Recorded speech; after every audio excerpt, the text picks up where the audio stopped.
in 2020. Another one got engaged.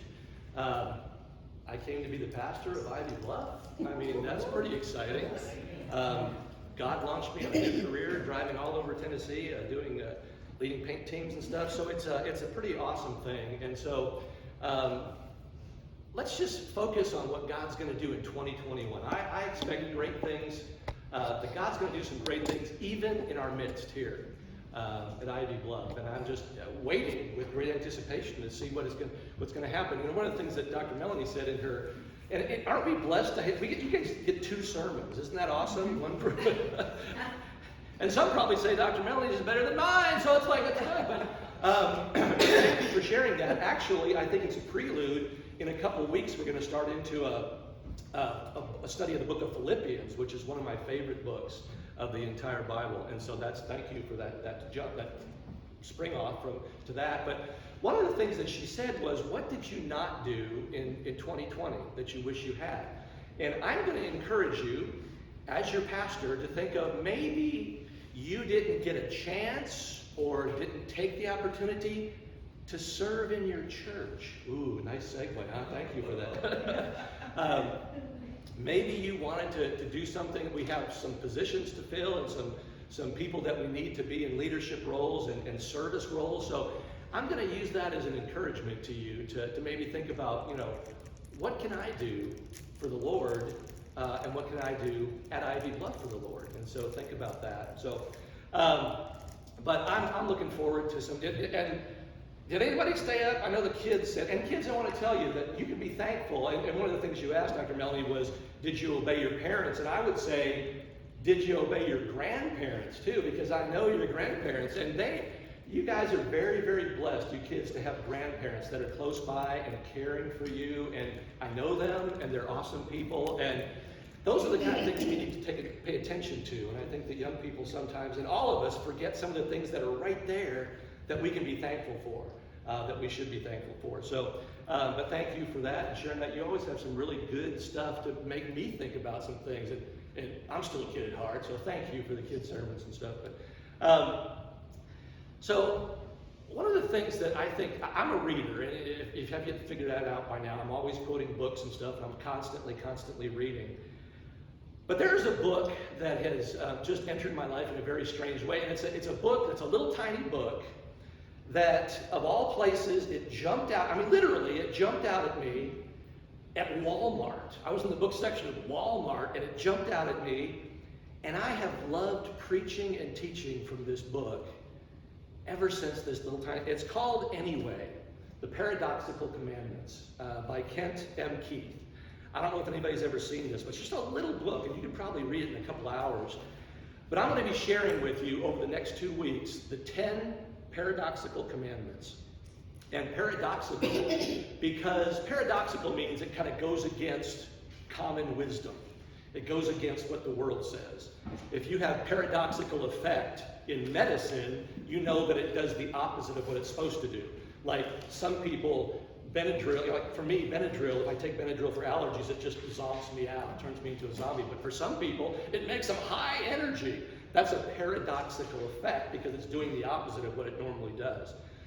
But the paradoxical commandments, it's kind of an interesting story. I'm not going to go into a lot of detail about where it comes from. But actually, Kent M. Keith was studying organizational leadership at Harvard. You've probably heard of Harvard. And I'll just say one thing about Harvard. Harvard was originally designed to teach people going into the ministry. Since then, it has veered far away. But back in 1968, when Kent M. Keith was at Harvard, he was writing a booklet to try to reach student councils for high schools. And he wrote a booklet, and it was published by Harvard Publishing. And part of this book was the 10 Paradoxical Commandments. Now, here's the thing. This book is not a Christian book per se. It has Christian principles in it, but Kent is a Christian. And so there's been some application to Christian principles, and I've kind of done some more research and kind of connecting it to the Bible and stuff. So although it's not, you wouldn't find it in the Christian reading section, it is totally in line with all Christian concepts. And so I'm going to share with you some things from this book. I'm going to share with you the first 5 paradoxical commandments and some examples that we have from the Bible.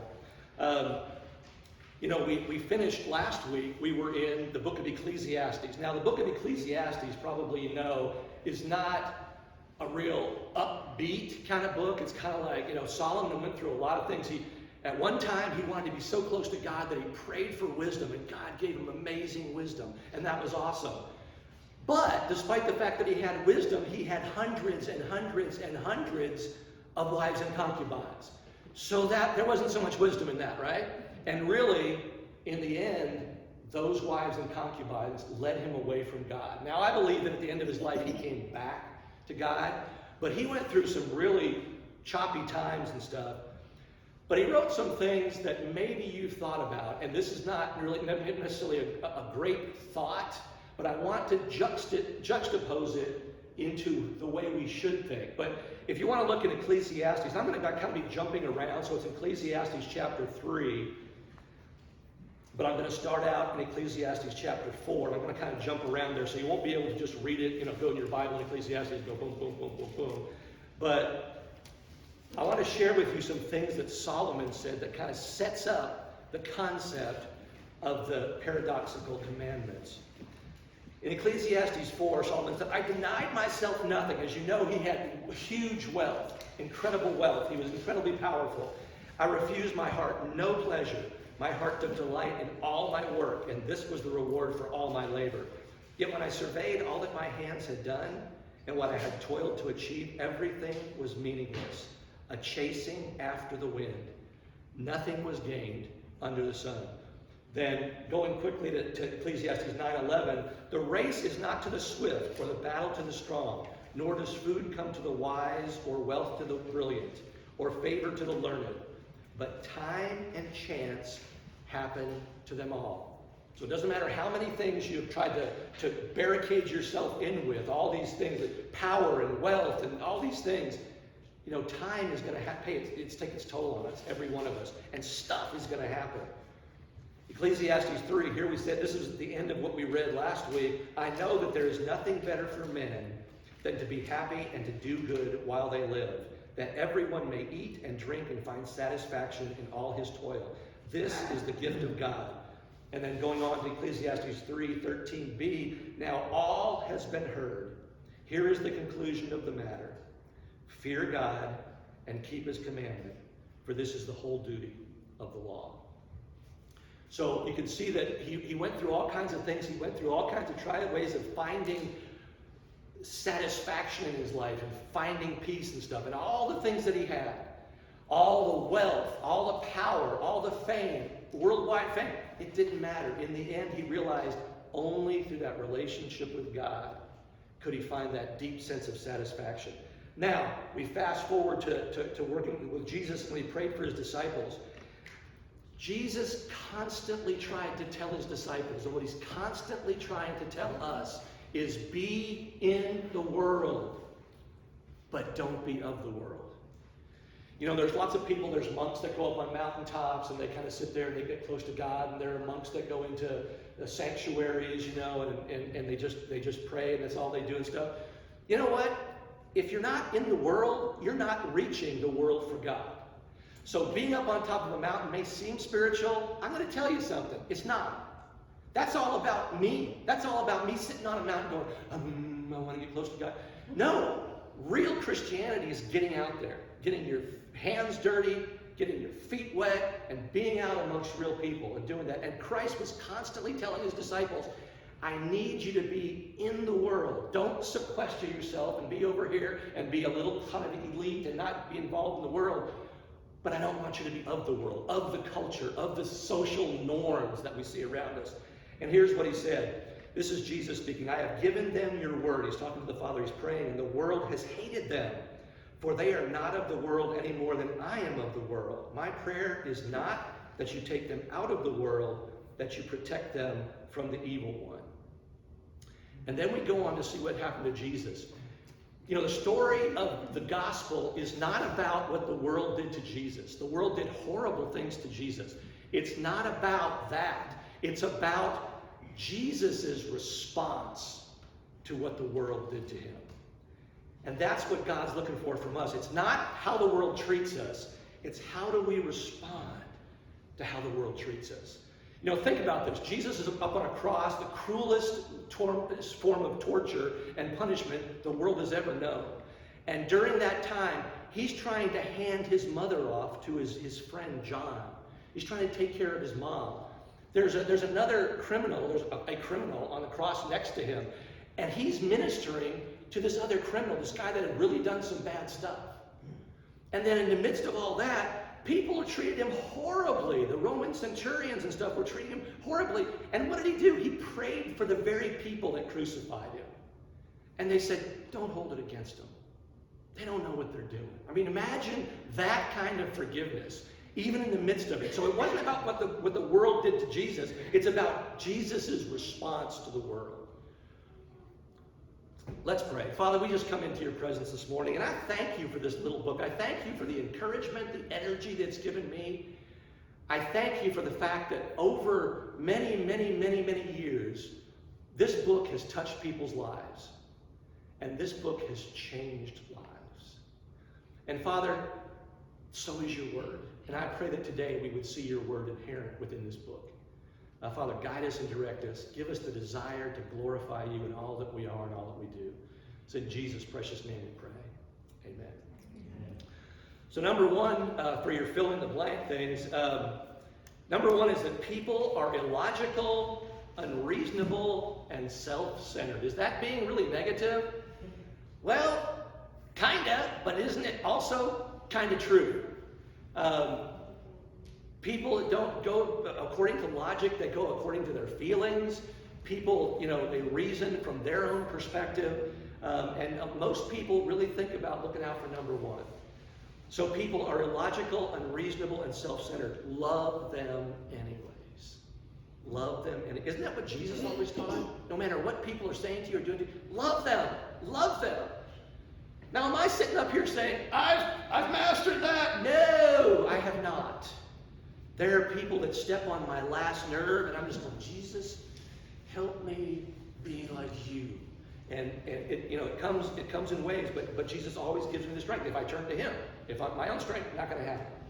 But here's what Matthew 5:43 says. You have heard that it was said, love your neighbor and hate your enemy. But I tell you, here comes the hard part, love your enemies and pray for those who persecute you. Ugh. I don't want to hear that part. I want to hear, love your family, love the people that are good to you. I don't want to hear about loving your enemies. I don't want to hear about loving the people that cut you off in traffic. I don't want to talk about or hear about loving the person that gets in your way of accomplishing what you want to accomplish. But that's what Jesus told us. In Luke 6:32, it says, if you love those who love you, what credit is that to you? Big deal. Even sinners love those who love them. And if you do good to those who are good to you, what credit is that to you? Even sinners do that. And if you lend to those from whom you expect payment, what credit is that to you? Even sinners lend to sinners, expecting to be paid in full. But love your enemies, do good to them, and lend to them without expecting to get anything back. Then your reward will be great, and you will be children of the Most High, because He is kind to the ungrateful and the wicked. Be merciful just as your Father is merciful. My command is this, love each other as I have loved you. That's John 15:12. And then Jesus said, a new command I give you, love one another as I have loved you, so must you love one another. By this shall all men know that you're my disciples, that you love one another. Now Jesus has got 12 guys with him, right? These guys were even having a hard time loving each other, right? Matthew, what was Matthew? Matthew was a traitor to the nation and a tax collector. Do you think the guys were all, hey, Matthew, you're a great guy? I don't think so. They were going, what are you doing here? Simon the Zealot, he was an insurrectionist. He had tried to rabble-rouse and tried to cause commotion and riots and things.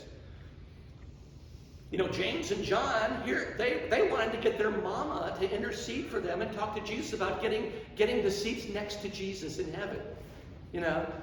Get their mama. You think the other guy, when they heard about that, they go, what's that? You want a special place? What about us? So these are the disciples, the 12 that Jesus called. So it's like, oh my gosh.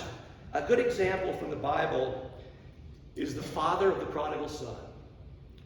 You know, he had 2 sons, and he did everything in the world for them. And what did they do? The first son, the prodigal, basically when he said, I want my inheritance now, what he was saying was, Dad, I wish you were dead. I wish you were dead. And then he lived riotously in a foreign land doing terrible things, especially by Jewish custom. And yet what happened when he returned? The father was standing by the road waiting for him to come back. And the father ran. It was very undignified for a man of his stature to run anywhere.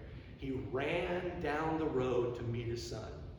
And then he had another son. We don't usually look at that part, but the other son was so ungrateful, wasn't he? He didn't want to celebrate his brother coming home, and he was lamenting. He's going, I've always been a good guy. I've always done everything. You've never given me you've never killed a fatted calf for me. And the father's going, I've always killed a fatted calf for you. I always fed you every meal you needed. I gave you everything you needed. And he's going, that wasn't good enough because you did this for him and you didn't do it for me. It's like, what? But the father loved him. And that's a good example to us. Obviously, the perfect example of that is Jesus Christ himself. You know, even though people despised him and abused him and used him and ultimately killed him, he loved them. You know, don't be like Lucy Van Pelt. I love Peanuts and Charlie Brown. You know, she always had that psychiatrist is in and nickel for an hour, you know, and stuff. But she said, here's a quote from Lucy Van Pelt. I love mankind. It's people I can't stand. Don't be that person. We've got to love people. Even people that are hard to love. And I've dealt with a lot of those people. Here's the way to look at it. You ever heard the story about the blind men that went to go, they were supposed to find out about an elephant and describe an elephant. And they went, and one guy grabbed the trunk and said, oh, an elephant's like a hose. And one pushed up against the side and said, oh, an elephant's like a wall. And one grabbed one of the legs and said, oh, an elephant's like a tree. And the other one grabbed the tail and said, oh, an elephant's like a rope. Well, were they any of them wrong? No. Were any of them completely right? No. They didn't see the bigger picture. And so when you're having a problem with somebody, really it's probably because they're grabbing the wrong part of the elephant. And from their perspective, that's the truth. And that's all there is. We can help them see the bigger picture. We can help them see this is what an elephant really is. This is what the gospel really is. But let's face it, do our churches do a great job of showing people what Jesus is like? Really? Probably not. I've talked to so many people when I share with them and try to encourage them to come to church and stuff, they go, oh, I've been burned by the church too many times. And I'll be honest with you, there are people in here that have been burned by the church. We've all probably been burned by the church. That doesn't matter. We need to be a reflection of Jesus Christ. And while Ivy Bluff is a great church, don't be a reflection of Ivy Bluff. Be a reflection of Jesus. That's the key to the whole thing. So, a couple of things quickly. 2 important distinctions when you're loving people. First, loving and approving are not the same thing. Just because you love somebody doesn't mean you're approving of what they do, okay? And then second, there are many different kinds of love. James Dobson started his career writing a book called Love Must Be Tough. And sometimes love has got to be tough. It's easier to love people if you can separate the person from the action. If we can do that, we can love people. Number 2 is if you do good, people will accuse you of ulterior motives. Do good anyway. 1 Peter 2:12 says, live such good lives among the pagans that although they accuse you of doing wrong, they may see your good deeds and glorify God on the day he visits. A good example of this one is David. Now, David was not squeaky clean. He was no saint. But what the Bible talks about David is he was a man after God's own heart. Why? Because he kept coming back to God, asking for forgiveness. So we look at David, and there were some things that could be called out about David. But one of the times he went, his father told him to take some bread. Remember when the nations were lined up, and the Philistines were on one side of the valley, and the Israelites were on the other side of the valley, and Goliath was down in the middle going, come on, you chickens! Come on down here and fight me! And they were all lined up, and they're all going, oh no, what are we going to do, you know, and stuff. And Jesse said, David, go take some food to your brothers. And so he went and he was being obedient, took some food to his brothers. And here's what Eliab, his oldest brother, said to him. Now, David's oldest brother, Eliab, heard him speaking to the men. His anger burned against David. "Why have you come down here?" he asked. "And with whom did you leave those few sheep in the wilderness? I know your pride and wickedness of heart. You have come down to see the battle." So he's saying, you're not here for any good reason. You're just here. You want to see who's going to die. And David's going, "I'm just listening to Dad. I'm trying to bring you some food." And then we know kind of the story from there, what happened. He said, "What's this guy doing?" And then he went down there and took care of business. But he was there for good reasons and on good terms. And then later, when David was fleeing from Absalom, his own son who was trying to take over, and he was fleeing from Absalom, Shimei, which was one of the descendants of Saul, the king Saul, he came up to David. He found him. He said, get out, you man of blood, you scoundrel. The Lord has repaid you for all the blood you shed in the household of Saul, in whose place you have now reigned." Now, David was guilty of some things, but he was not guilty of doing anything bad to Saul. Remember, there were times when David could easily have killed Saul, who was trying to kill him, and yet he didn't. He respected him as his king, and really kind of as his friend. And so he was not guilty of the things that he was being accused of. And here was David's plea in Psalm 109. "My God, whom I praise, do not remain silent, for people who are wicked and deceitful have opened their mouths against me. They have spoken about me with their lying tongues. With words of hatred they surround me. They attack me without care. In return for my friendship they accuse me. But I am a man of prayer. They repay me evil for good and hatred for my friendship." Galatians 6 tells us this: "Let us not become weary in well-doing, for at the right time we will reap a harvest if we do not give up. Therefore, as we have opportunity, let us do good to all people, especially to those who belong to the family of believers." So we've got to be about altruism and about doing the right thing. Now, one of the reasons why people don't believe that we're doing the right thing because it's the right thing is because they would never do that. If you find in yourself hard to believe that somebody is doing something out of the goodness of their heart, maybe you better check your own heart. Because really, the people that are the biggest criers of, "You're doing this for ulterior motives," are the ones that only do stuff for their own good. So think about who you're dealing with. Kent says in his book, "People who act on their own selfish ulterior motives commonly accuse others of doing the same thing. So if you do good, what you have done may be belittled by the twisted and bent, the cynical and tired. That is sad, but it says more about them than it does about you." So don't let them get you down. Don't let them, spread rumors about you, and don't buy into the rumors yourself that you're doing it for ulterior motives. Do it for the right reason, but then let the chips fall where they may, whether people believe it's for the right reason or not. Number 3 is, if you are successful, you will win false friends and true enemies. Mark 7:6 says, "He replied, Isaiah was right when he prophesied about you hypocrites.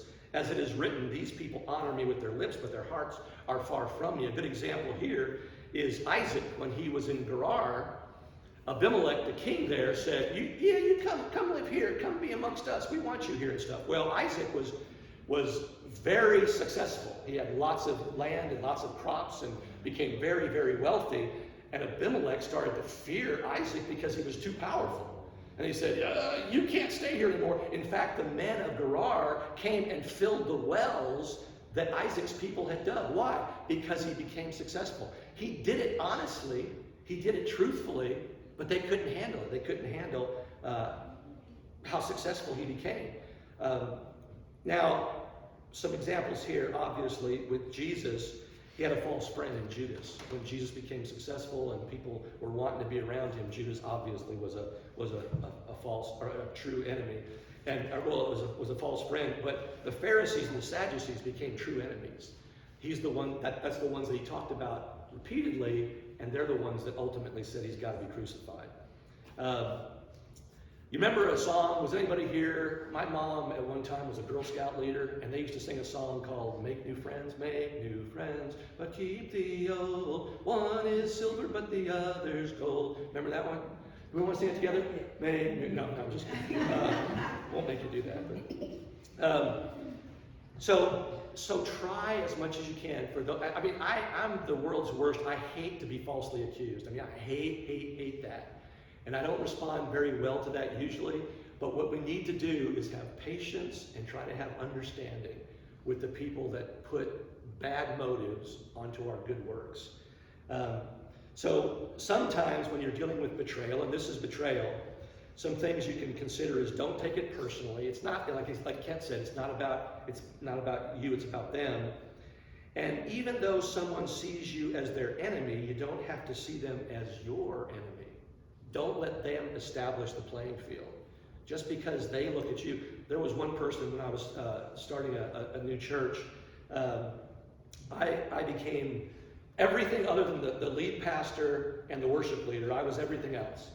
And so I got tapped to be, amongst other things, the children's minister. Well, I've never done children's ministry, and I'm pretty good with kids, but I don't know a lot about children's ministry. And there was one lady that was a naysayer, and she hated the idea of me being the leader of the children's ministry. And she was a thorn in my flesh. She just was. She was a thorn in my flesh, by golly. But you know what? God put it in my heart to love her into the kingdom, into a new realization of the fact that I'm just kind of stumbling through this ministry too. And so through working with her and trying to show her, being vulnerable with her and stuff, she came around. And in the end, she was one of my biggest cheerleaders. But man, it would have been good just to write, it would have been easy just to write her off and go, she's a thorn in my flesh, I'm getting her. But I saw something because her heart was good. She just had a little bit of a misperception. She was grabbing the wrong part of the elephant, you know. So I encourage you to hang in there and to succeed anyway, despite what other people may want you to do. Number 4 is the good you do today will be forgotten tomorrow. Do good anyway. The good you do today will be forgotten tomorrow. Do good anyway. Matthew 6 says, be careful not to do your acts of righteousness in front of others to be seen by them. If you do, you will have no reward from your Father in heaven. We all like recognition. Let's just face it. We all like to be recognized. But here's the thing. Would you do something even if you weren't recognized? You know, one of the illuminating points, the points of revelation for Kent when he was writing this, he was a senior in high school, and he was getting ready, and he was going up to get some accolades and stuff like this. And he realized in a moment, he said, you know what? It doesn't matter if they give me any awards or even my diploma, because I know the work that I have done, and that's enough. You know, when that's the motivation and that's the reason we do stuff, that's a good place. And God is going, bravo. Because here's the thing. People may not see it. God always sees it. And people will forget. God never forgets. So if we do it for the right reasons. Now, the example here is the nation of Israel when they were out in the wilderness, remember? And Moses was leading them, and God kept providing for them, manna, you know, they had a cloud by day and fire by night and stuff, and it was leading them and guiding them. And what they keep doing, and we sit here and we scoff at them, but they kept saying, oh, remember how good it was back in Egypt. Oh, remember how awesome. Remember how good the leeks were. I don't even know what a leek is. But apparently they were good. That'd be like me saying, oh, remember back in the days when Brussels sprouts, I had all the Brussels sprouts I could eat? I hate Brussels sprouts. But anyways, they were complaining about being in Egypt and having to eat. And what were they in Egypt?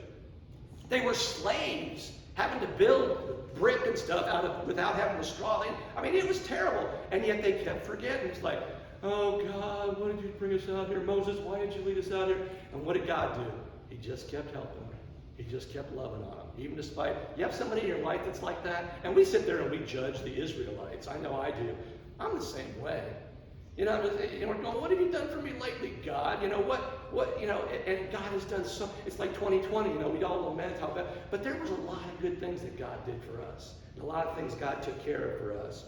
So just remember that that we'll always focus on the things that God has done, not the things that he's not done.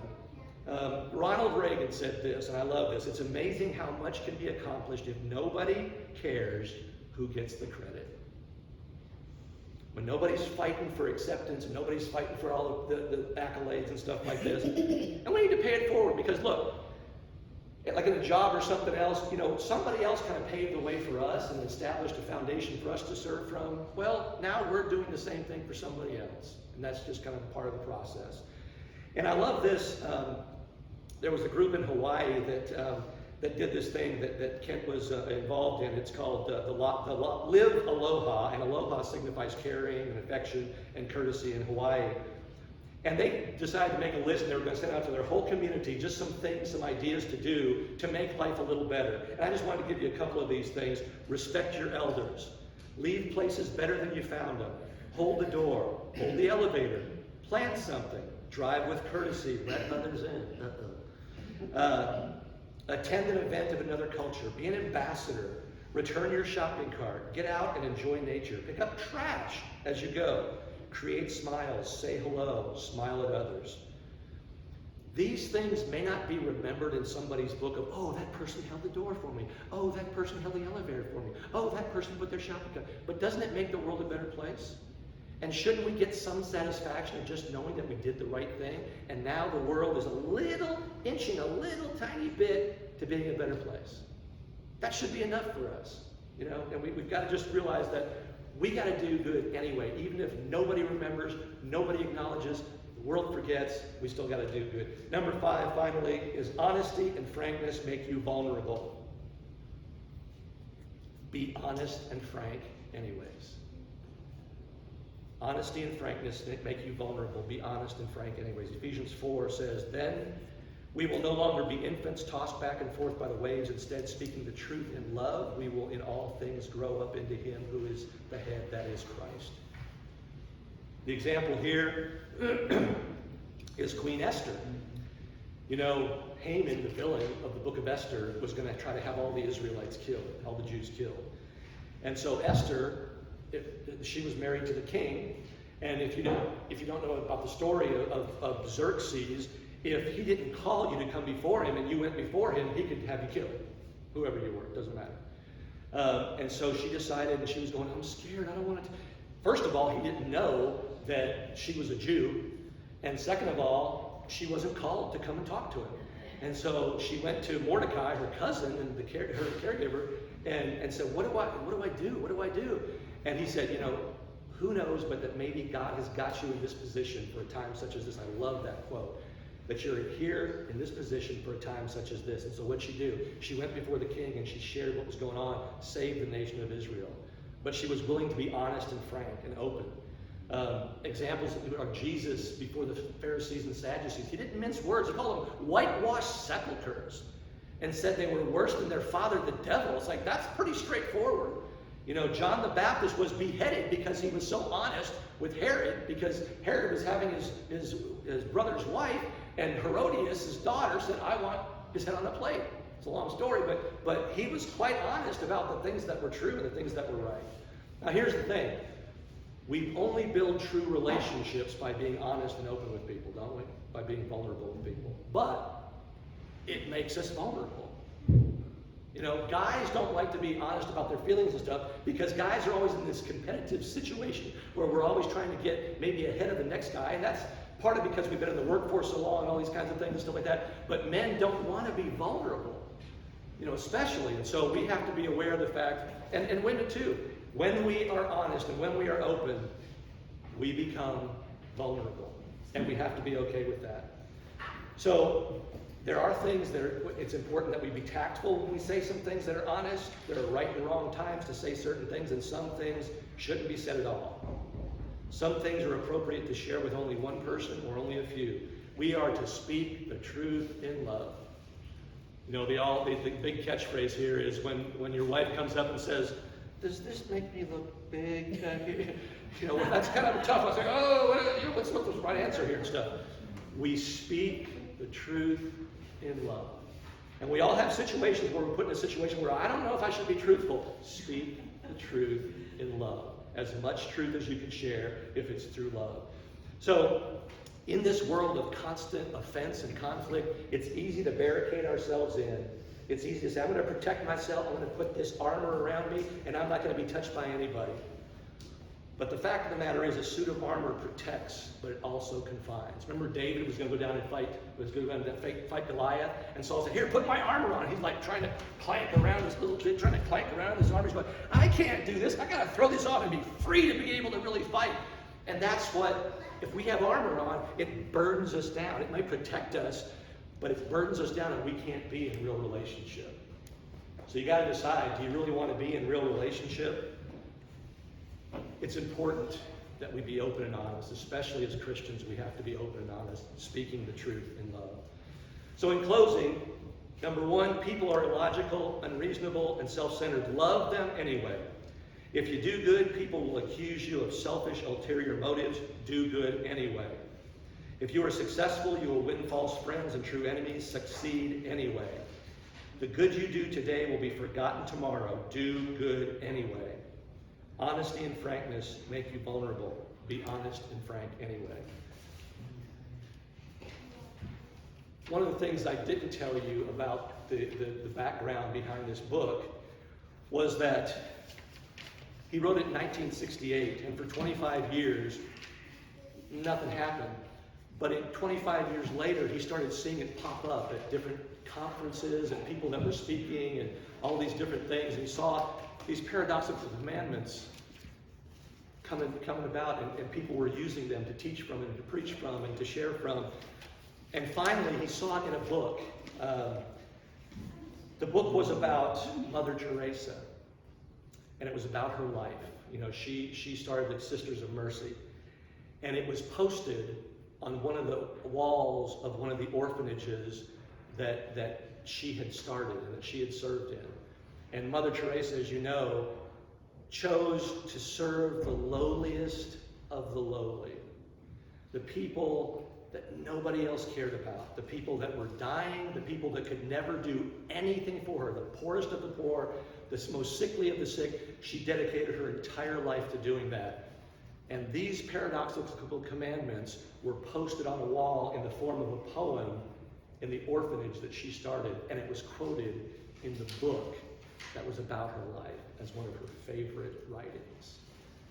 And think about that, when Kent was writing to a bunch of high school students about student council, he had no idea what writing this one little tract would do and how it would affect somebody so far away that had so much influence on so many.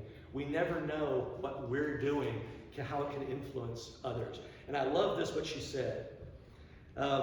Somebody asked her one time why she still chose. She was very famous, very well known. She could have had power, she could have had wealth, and they asked her, why do you still serve the lowliest of the low in Calcutta, India?